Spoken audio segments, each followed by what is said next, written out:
दोस्तों यहाँ एक वीडियो है। जब प्राइम मिनिस्टर मोदी अपोजिशन में थे तो उस टाइम पर नवाज शरीफ ने इंडिया के प्राइम मिनिस्टर को गलत सलत बोला था। आप सुनिए prime minister Modi as an opposition उन्होंने किस तरह से डिफेंड किया था सोनिया गांधी को और प्राइम मिनिस्टर को। हिंदुस्तान में मेरे प्रधानमंत्री से हम लड़ेंगे, नीतियों के लिए झगड़ा करेंगे। 125 करोड़ के देश के प्रधानमंत्री हैं नवाज शरीफ, ये आपकी कौन सी औकात है? आप मेरे देश के प्रधानमंत्री को देहाती औरत कह के संबोधन करते हो और ये कहते हो कि हिंदुस्तान के प्रधानमंत्री तो देहाती औरत जैसे हैं। अब आप देखिए राहुल गांधी जी जो अब अपोजिशन में हैं, जब ट्रंप ने कहा कि इंडिया डेड इकोनॉमी है तो किस तरह से ये इंडिया की लीडरशिप को डिसमेंटल कर रहे हैं। राष्ट्रपति ट्रंप ने भारत की अर्थव्यवस्था को डेड इकोनॉमी बताया है। Trump is saying Indian economy is a dead economy. Yes, he's right. Everybody knows that the Indian economy is a dead economy. I'm glad that President Trump has stated a fact.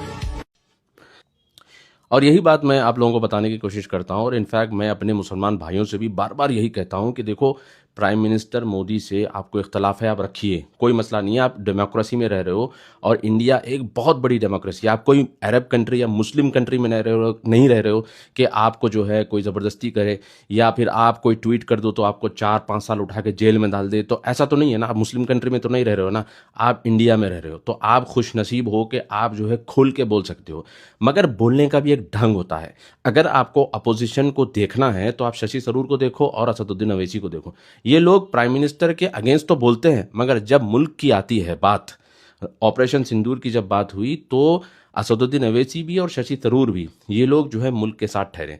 ऐसे आपको चिल्लर opposition नहीं बनना है कि हर चीज़ में उठ के आप जो है मोदी के ऊपर उल्टा पुल्टा बोल रहे हो, या फिर जिस तरह से राहुल गांधी जो है चाथम हाउस जो यूके में गए वहाँ पर जाके उन्होंने इंडिया की लीडरशिप को एक्सपोज किया, या फिर जो हम आमतौर पे देखते हैं कि ट्विटर पर या फेसबुक पर या इंस्टाग्राम पर कभी मोदी की माँ के ऊपर जोक्स बना रहे हैं, कभी मोदी की बीवी के ऊपर जोक्स बना रहे हैं और कह रहे हैं कि भाई मोदी ने बीवी को छोड़ दिया। अरे भाई आपके लिए वो मजाक है, आपके लिए मजाक है, क्योंकि भाई हमारे लीडर्स ऐसे हैं कि वे ज़मीन का एक छोटा सा हिस्सा नहीं छोड़ते, कब्रिस्तान नहीं छोड़ते, तालाब नहीं छोड़ते।